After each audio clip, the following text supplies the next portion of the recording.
Oh, you gonna give me bars? You gonna give me some bars? What you got from me? Hi, you know it. You already know it. What's happening? We ain't capping. We gonna get our mouths a flapping. Hey, we ain't shapping. We just shopping. Name dropping. Show you something about Compton. I mean content. On the, I love it. I love it. I love it. I love it. Already, we already, we in that beat. we already in it. What's up, everybody? My name is CJ, Fit with CJ on Instagram, TikTok, YouTube, and Pinterest. And we have this show here called Create Live with CJ. And I got my partner, my special guest, my buddy, my ride or die, my sister, my business partner. Listen, my day one from the ground up to the top. Here we go. Coco Chanel Jones. Let's go. Hey, CJ, it is an honor to be on your show. I love this for you, CJ. Look at Rosie already in the chat. Let's go. What's up, Rosie? What up? What up? What up? So listen, it's crazy because when we started this YouTube live thing, I started oh, hold on. We got a fan here. Hey, Sag Queen. Okay, Sag Queen, let's go. That's sad, CJ. Sag Queen. For the Sagittarius and the Sagicorn. Shout out to y'all, fire signs. I know you ain't with it, CJ. I know you not. You see, I was like, what? Well, I ain't catch the. I ain't catch the. We're not about to have the horoscope debate already, are we? No, not tonight. I'm gonna get Craig. I'm gonna get Greg on here. Like, leave Greg at home. So let's just get right to it because although we got a jam-packed quick show for you today, but it's gonna be fun. It's gonna be lit. You already know what Coco's here. So listen, Cole, how we usually do this. Usually, what we'll come in and we'll kick off with some hot topics and things like that. Things that are going on within social media. And then kind of get your opinion on it. Okay.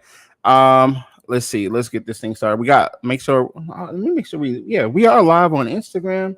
We are live on Discord. We are live on TikTok. Not TikTok, but Twitch.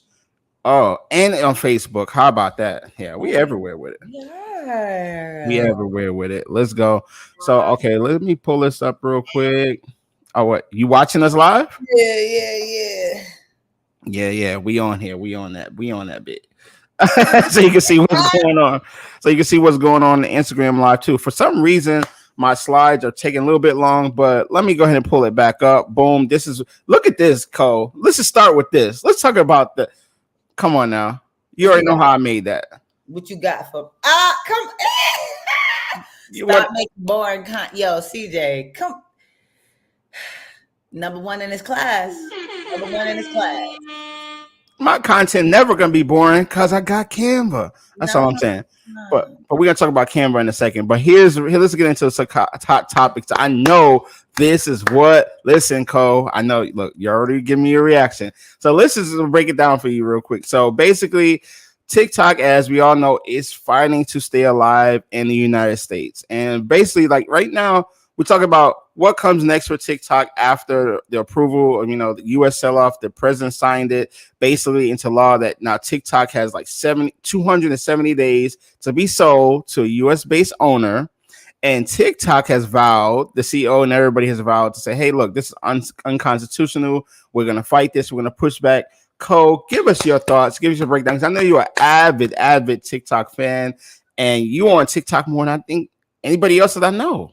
I love TikTok. And CJ, you've been trying to get me to get on TikTok for a minute now. Mm-hmm. But with this, to me, if I'm being completely honest about my opinion, I really do believe that this is the work of, his name rhymes with Stark and Zuckerberg.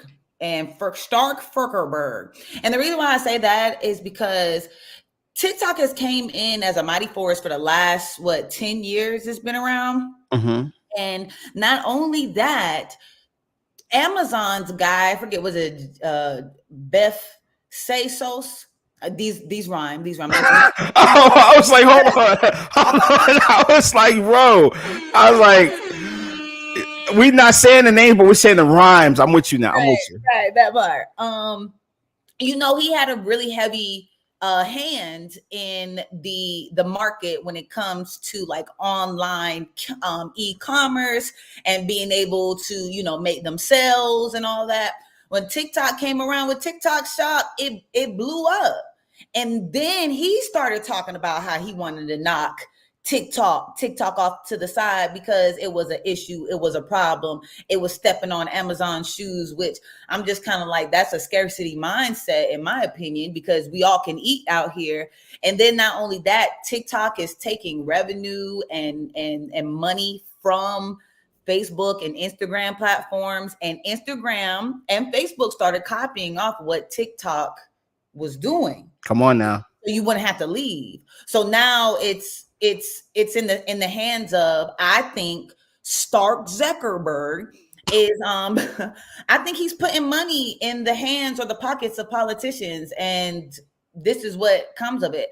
But what I will say is there are a couple of advocates, because I've been watching it, I've been following, who are filing a class lawsuit against the government, because now you're stepping on people's toes for their income. This is how they're making their money. And you're not supposed to be getting in the way of that. So that's just my thoughts, my opinions on it. I do know that if TikTok ends up going down, my boy, I believe his name is Dan, the TikTok founder. Yeah.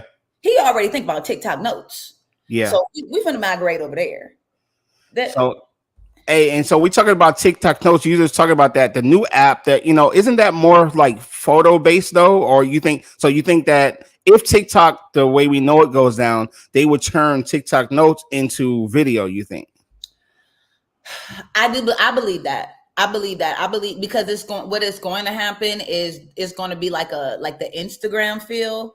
And then people are going to be able to, sync their followers and their contacts from TikTok over to TikTok notes, and TikTok gonna try to give you a whole different feel or whatever. And then I think they're gonna slowly start rolling out things just like Instagram did. At this point, I feel like it's just it's a game. I feel like it would be smart of them to do that because it would bring nostalgia, a whole different feel, a whole like introducing and reducing the noise, introducing something slightly new, but reducing the noise that's happening via on all these social media platforms, since all these social media platforms are becoming to be somewhat similar. Yeah, I'm glad you said that, because it's crazy, because if you notice what Meta, and I was just, at this point, we say Instagram, but we know it's Meta, right? Mm-hmm. But they copy off of everybody. Yes. And that's the thing. Like, and when I say copy, it means that they see Snapchat and stories, and they see how those stories were after 24 hours, they disappear. People want that. They bring it to Instagram stories. They see that the short form content on TikTok is blowing up. Oh, we can't just do posts and videos. Let's do reels, right? Which is basically a form of what they saw doing well on TikTok. They saw what was going on with Clubhouse back in 2020. So they said, well, we don't want to totally invest in the audio, so let's let you be able to turn your camera off on YouTube. I'm on Instagram Live, right? Mm-hmm. Turn off, and then we were audio here. So what they see is these features go on other platforms really well, see what works, and they said, let's bring it here so you don't leave. That part. Or even what was the other one, CJ? During COVID, everybody started going live, everybody started streaming, right? So then what did Instagram do? Instead of you trying to take your people off the platform, they started making it where more people can join your live. So little things like that, you know what I'm saying? Like little things like that. So Teresa said Facebook had audio rooms for a little bit. They did, Teresa. You were so on point with that. See.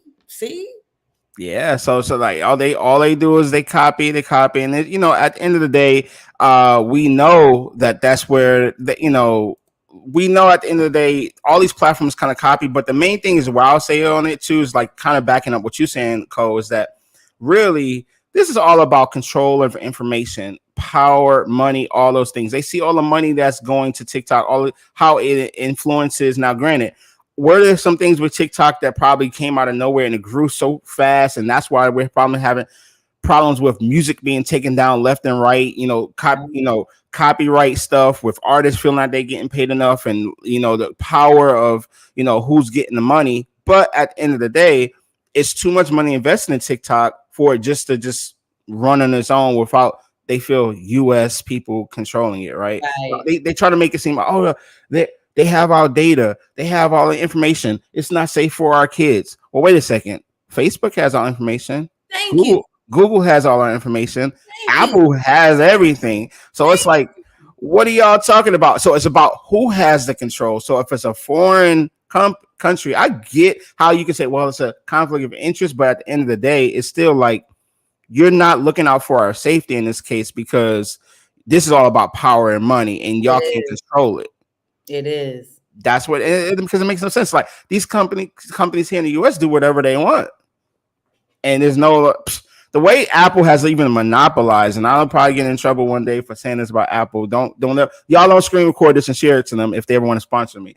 But literally, I'm just saying, like you're making like certain things only work. I was watching this documentary, not documentary, but a YouTuber the other day of how like they make products that only work well with the only other products, and they're saying, how is that literally legal? Like, if I have an iPhone, but then I get a Apple Watch, but the Apple Watch will only work perfectly with the iPhone, but if I get a different type of phone, it won't work right. And it's like these monopolies of companies. And so the same thing with TikTok, these monopolies are trying to have it where it's only just one or two companies that have all the power here in the US.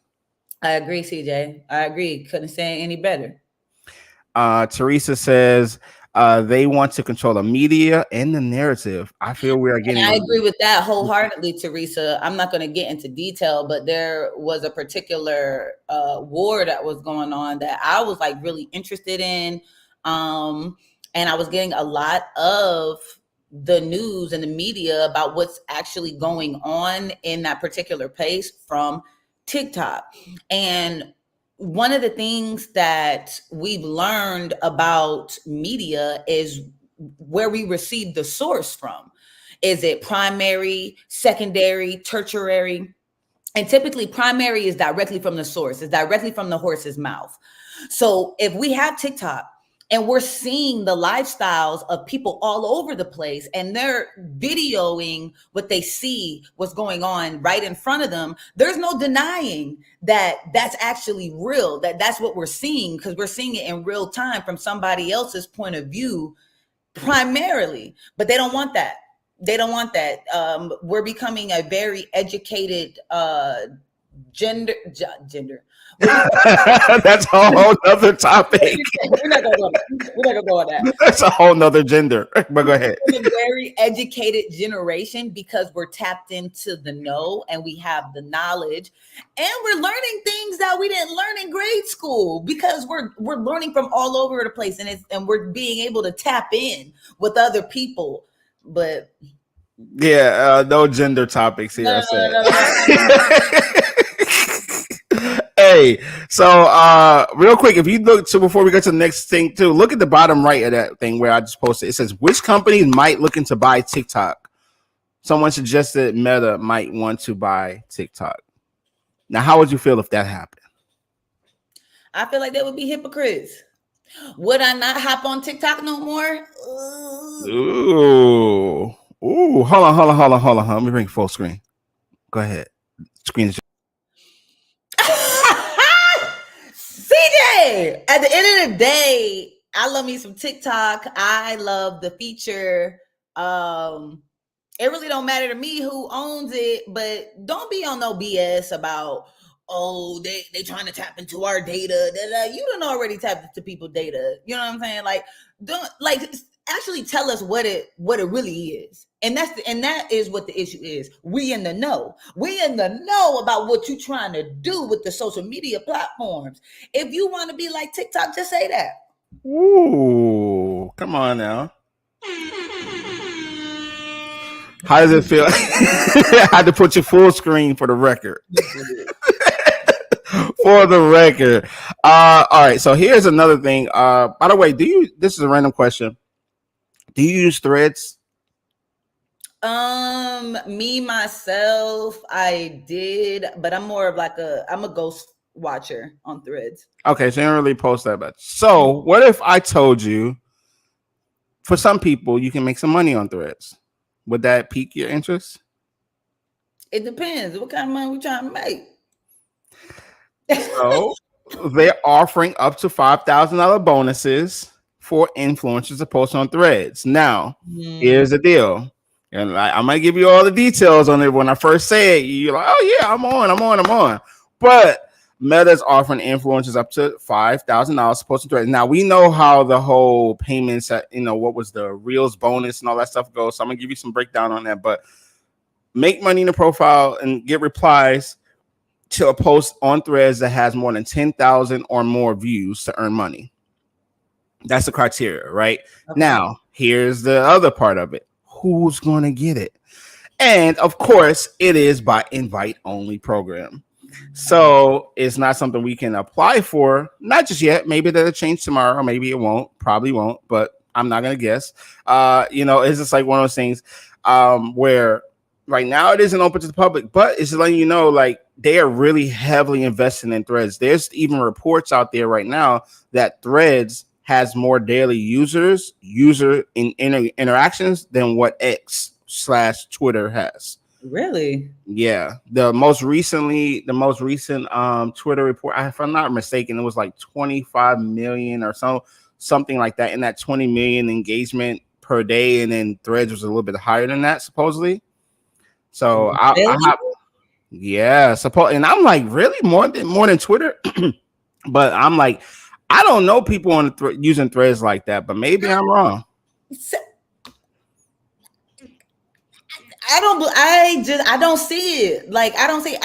And I hop on Threads. I'm not seeing the same kind of push that I was seeing on X, reshares and the likes and the users that I can say that get that type of reach are like Spiritual Room, the Shade Room, the little gossipy columns that I see. They get that type of reach, but they would get that type of reach anyway because they're talking about current topics and they being messy.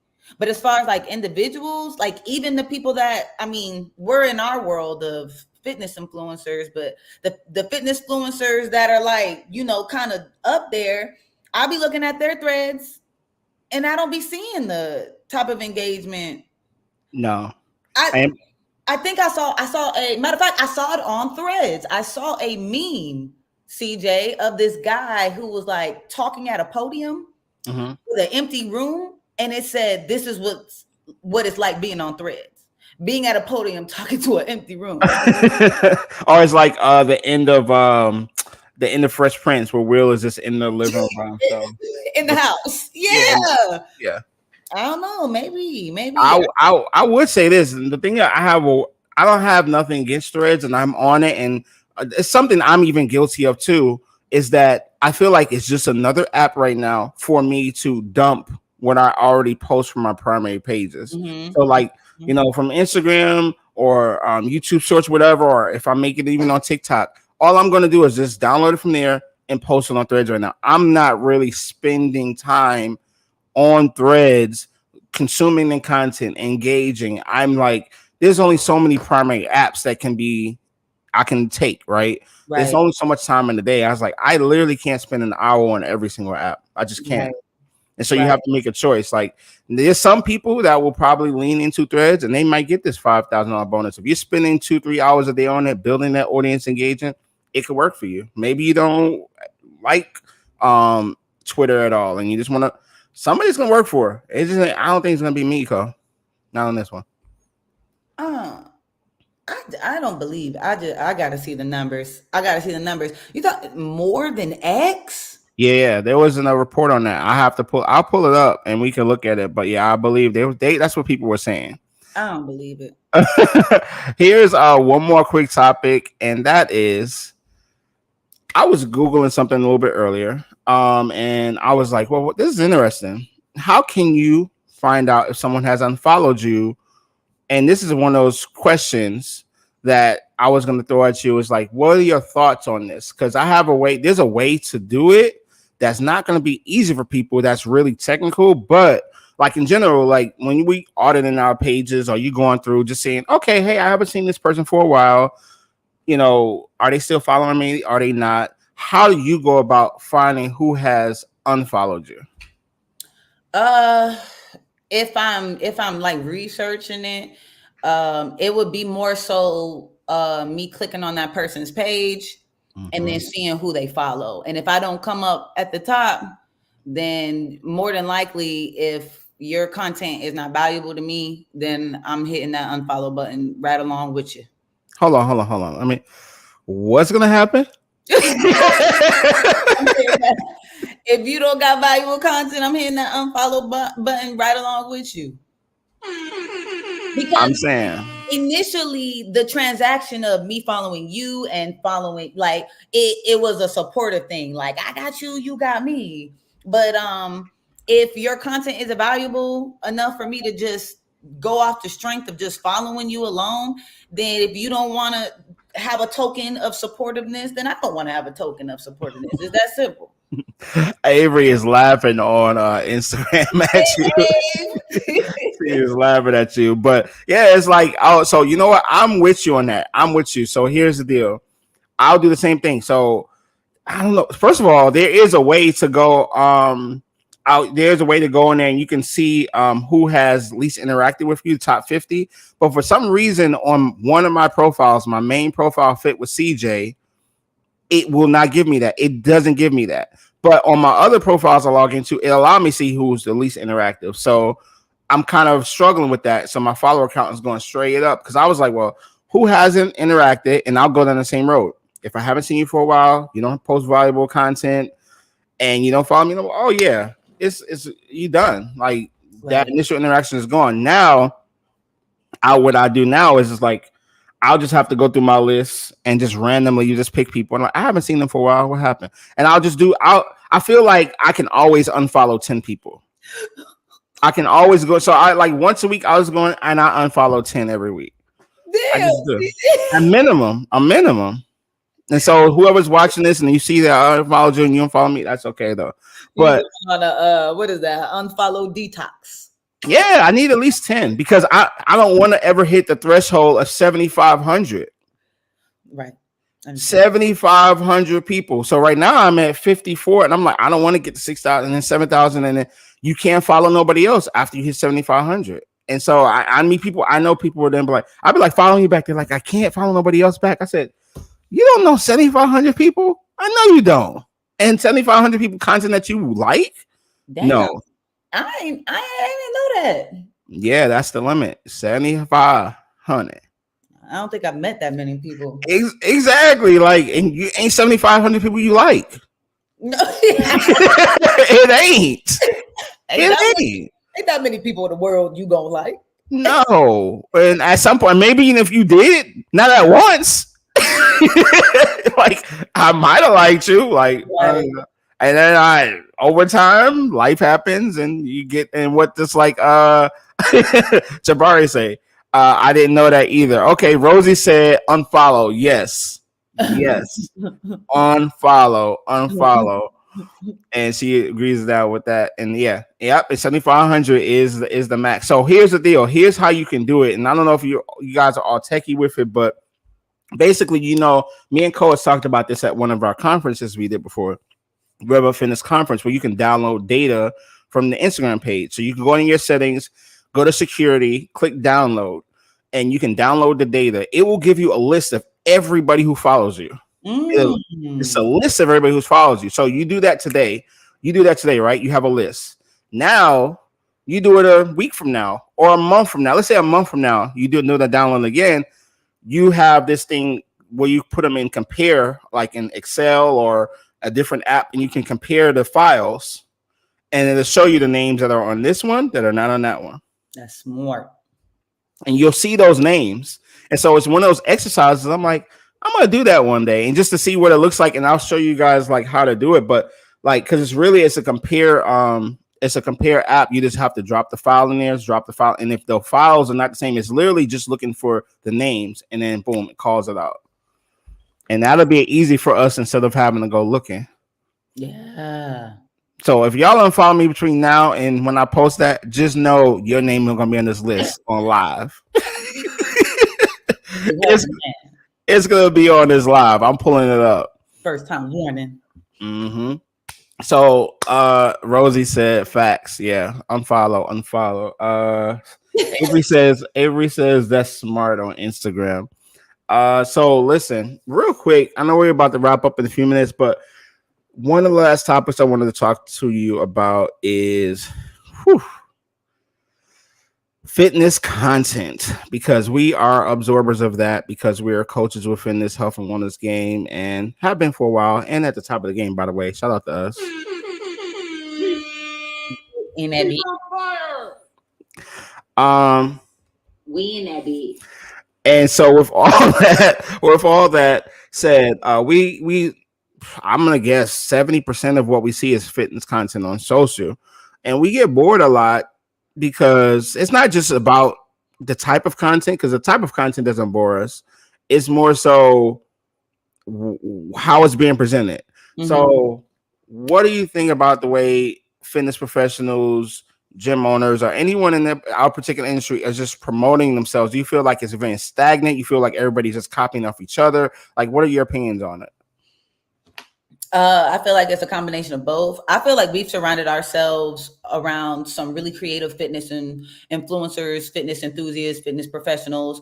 However, I do believe there is still an ocean of people, fitness influencers or fitness professionals who do the same thing, and it's boring. I think there's a combination of both, because I've been seeing a lot of people who I follow that's regularly on my timeline. They get creative with what they're posting. I'm a firm believer of you either have the aesthetic or you don't. And if you have the aesthetic, then people are okay with watching you as a fitness influencer with the body that you have, because it looks like Hercules or Athena or whatever. You know what I'm saying? Like, some people can get away with that. Other people, if you don't got the Hercules body, if you don't look like Athena, if you can't do the backflips and a handstand, if you can't amaze people by simply just how you look, then present content about who you are and how you train and how people receive you. And yeah, that's my opinion on that. Is that all you got? I know you got. I know. Ain't no way. Because look, me and Cole talking about this for an hour when we were on the phone. I'm like, oh no, we're not going in here with no 60-second thing. No. Well, you know, okay. I was trying to be considerate of the time. Yeah, no, we good. We good. The time is yours. Go ahead. But yeah, just posting the same redundant stuff too, like, because we follow some of the same people. It's just it kind of feels like, maybe did you copy off of it? It's just a copy and paste type thing, or yeah, that's the only thing. Don't stop it, CJ. That's it. That's all I got.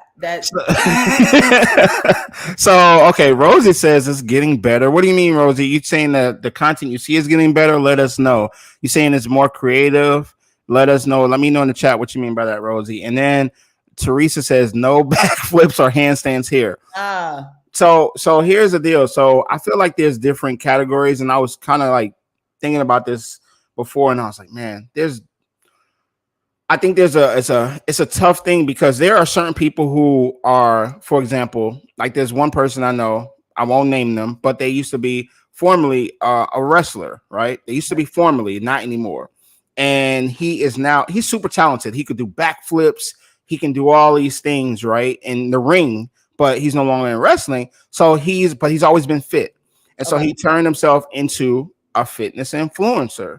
Okay. And so his content is him doing flips, doing these gymnastics and things like that a normal person can't do, or even have interest in doing, right? But so he gets blended in with a trainer, even though he's not, because he's literally, a true definition. I don't even say true definition, but the model fitness influencer because he already has 100,000 followers, 200,000, whatever, 500,000 from being a wrestler. So that base is already there. Right. Now they're already engaged and excited, and brands are coming, and he's getting all this money as a fitness influencer. But you know what I'm saying? He's not even trying to get you to work out with him. So he gets blended in, and what happens is I see that then there's trainers who say, you know what, I want to be like that. Right. But wait a second, like he didn't even go down your same path to get there. Right. And like then it kind of blends in together, and then people get confused. Well, wait a second, are you here to help me, or are you not here to help me, or are you here to entertain me? And if there's a place for both, but it then blends in where you got people in here like, you know, really trying to sell services to people, and it's harder and harder for them to get their attention because they're competing with that. And entertainment wise, you got to be creative as to be able to match that. Yeah. And if you can't, again, if you can't do the flip, don't try to do the flip. Do something else. You're going to have to engage and attract people the way that they want to be reached if they want to be helped. Like you have to create yourself as the authority of the person that's going to help you get to your better self. You can't get mixed up with what old boy is doing. What Rosie said. Oh, Rosie said no hand flips, and then no back flips or handstands, and then she says not as boring. You getting all our attention. No, like, and you can still. I was talking to a gym owner where his he switched over his content. So like his content it's always been based around community, but as he started to get better, so did the quality, right? And it started being where like in the content he's showing you that they some beasts, that they can lift up some weights, and it's a community of them. But after a while, that started to become redundant because everybody's trying to show you that they can be some beast and lift up some weight. So he had came to me and he had asked me, he was just like, I'm trying to show more of community outside of just the visual.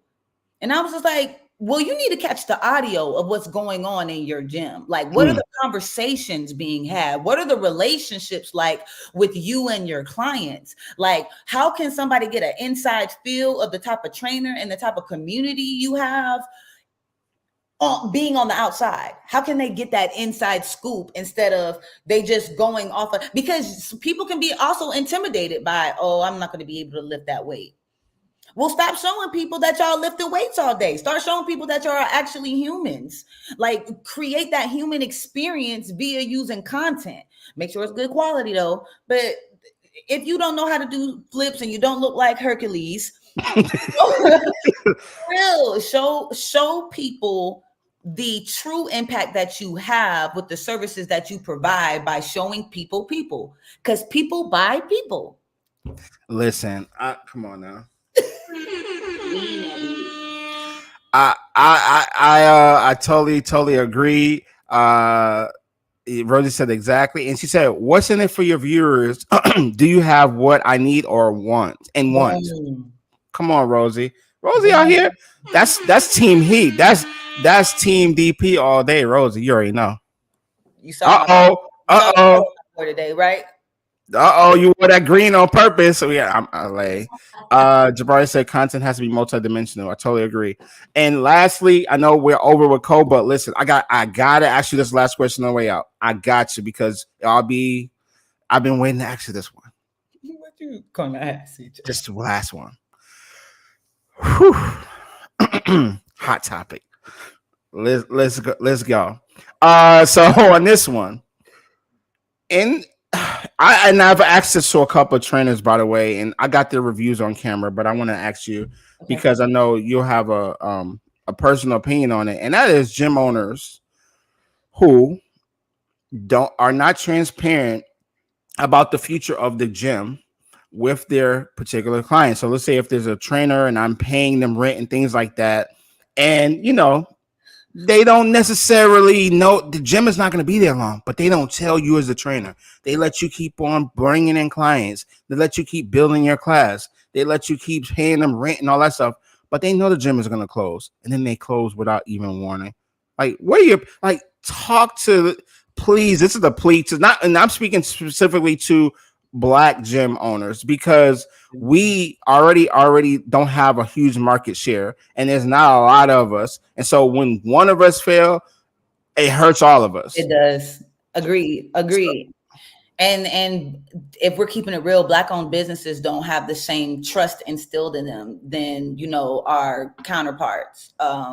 So if you're a Black owned business and you do business a little, it's already people that's like, I don't do business, and it could be people that look just like you.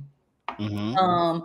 But it's funny that you bring this up because, as you know, CJ, for those of you who do not know, I don't only just do content and Canva queening.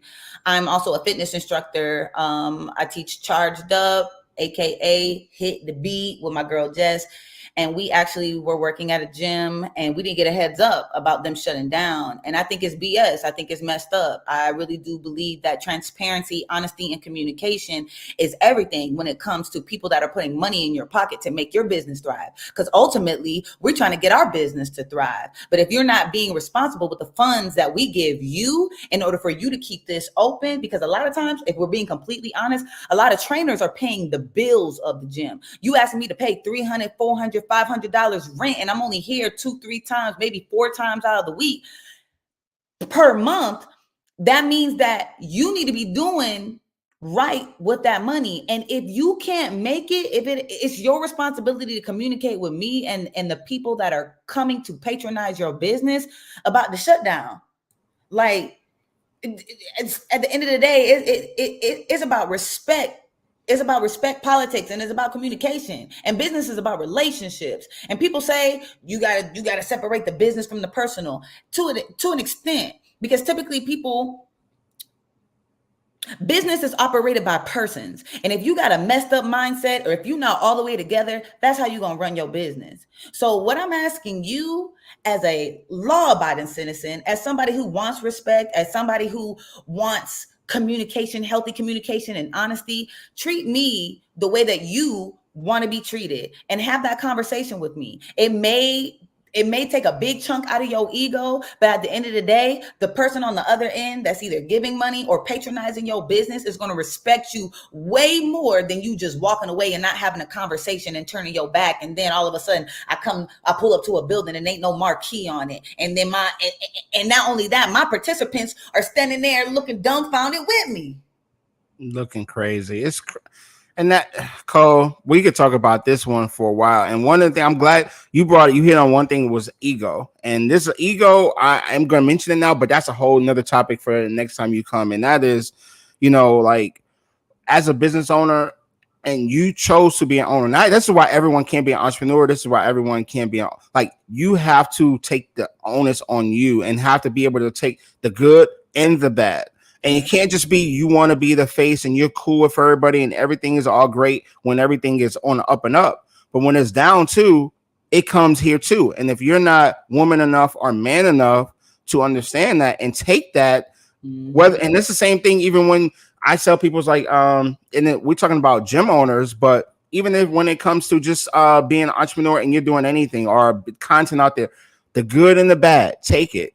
If you made a mistake, hey, I shouldn't have posted that. Hey, I shouldn't have did that. I should just own it. Just own it, and don't just not acknowledge it. When you know to acknowledge it, you make it worse. That, CJ, at the end of the day, it's a true definition of leadership. Now, what kind of leader do you want to be?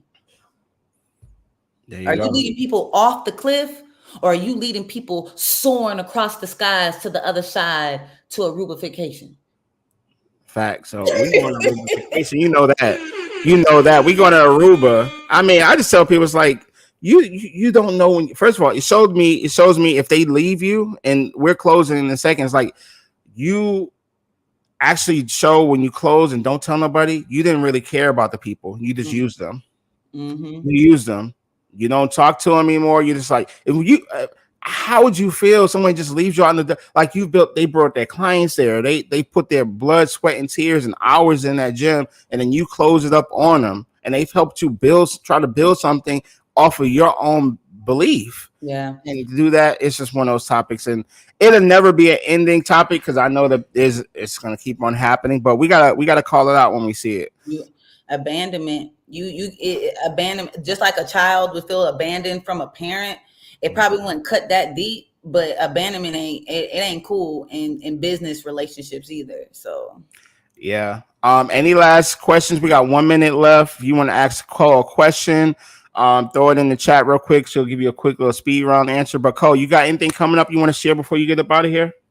Hey man, hit the beat. We about to be hitting the streets out in Tucker, and then we got those "We in That Bit" t-shirts about to launch and be on pre-sale.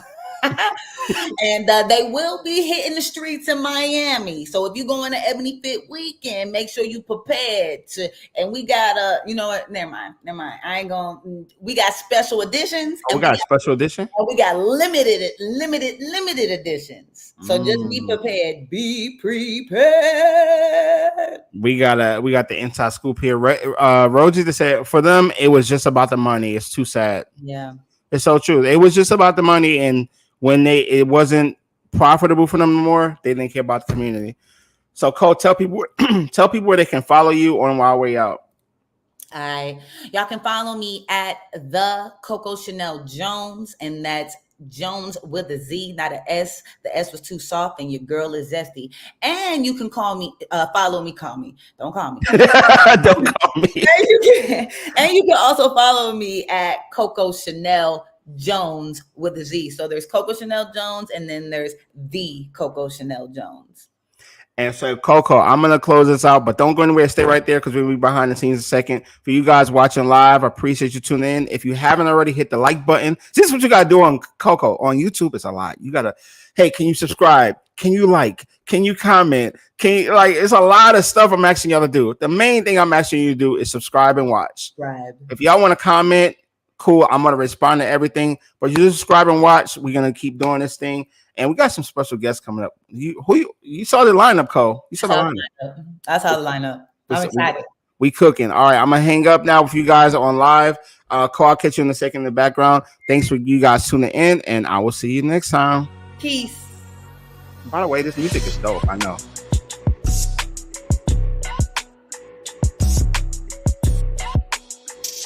There you go. Smash the like button. We out.